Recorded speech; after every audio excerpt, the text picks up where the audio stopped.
I recently watched a content creator say, my hot take is this: you do not need historical context, cultural context, deep, intricate knowledge of Greek grammar, Greek vocab, Hebrew any of that to understand scripture rightly. And she quoted 1 John 2:27 to support that claim. And I want to address this, not to call out this person specifically, but because this is an opinion that I have run into a lot in my time among Christians.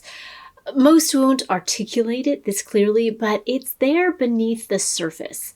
I think some of it is due to a concerning stream of anti-intellectualism in the church, but there are other factors in play that are worth addressing. First, I think it's partly that American independence streak coming out. I can do it myself. I did my own research.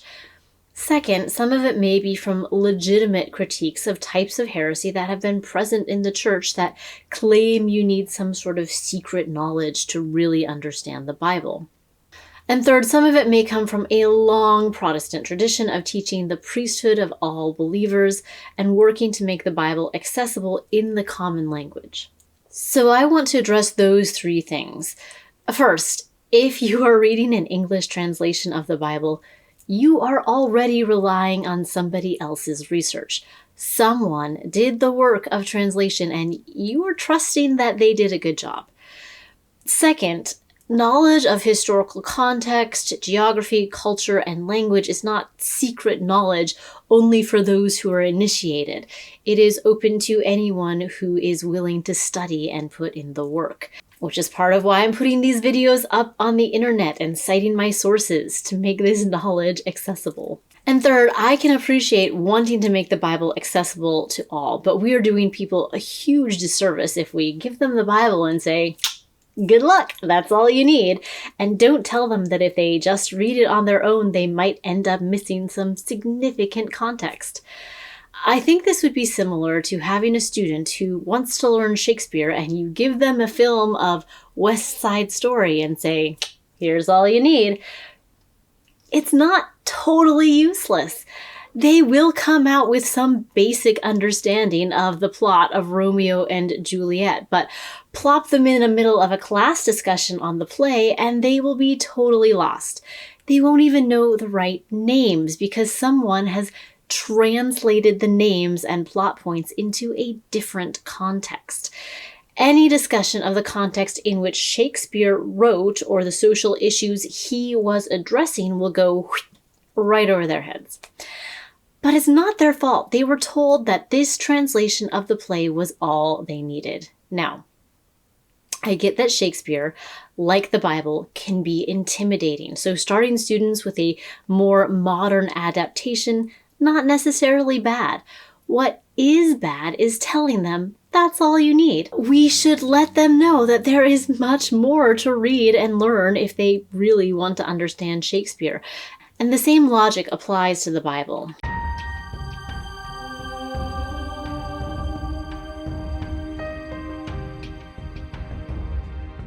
We want to think of the Bible as an overflowing and open garden where application to our own lives drops like ripened fruit into our outstretched hands.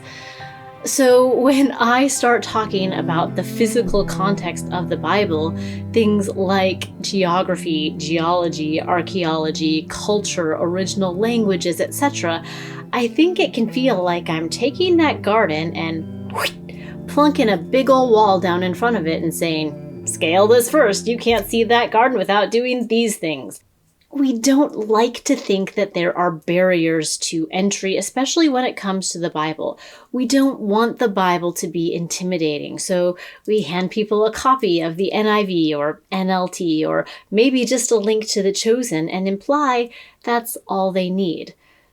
And none of those is a terrible place to start, just like West Side Story may be a reasonable introduction to Shakespeare. But it's a terrible place to stop, because there is a wall, and pretending it's not there is actually more damaging. That wall is built of thousands of years of history and language and cultural differences. We teach people to have a quiet time and find some personal application from what they read, but if they don't know about the huge barrier in the way, the personal application they try to pluck can end up damaged or bruised as they try to yank it through a wall that we pretend isn't there. Or they may end up plucking a weed that's growing on the wall and mistaking it for biblical truth. It is true that through accurate translation and other Bible study helps, we have knocked holes in the wall that allow for some application fruits to be more easily grasped. But the wall is still there.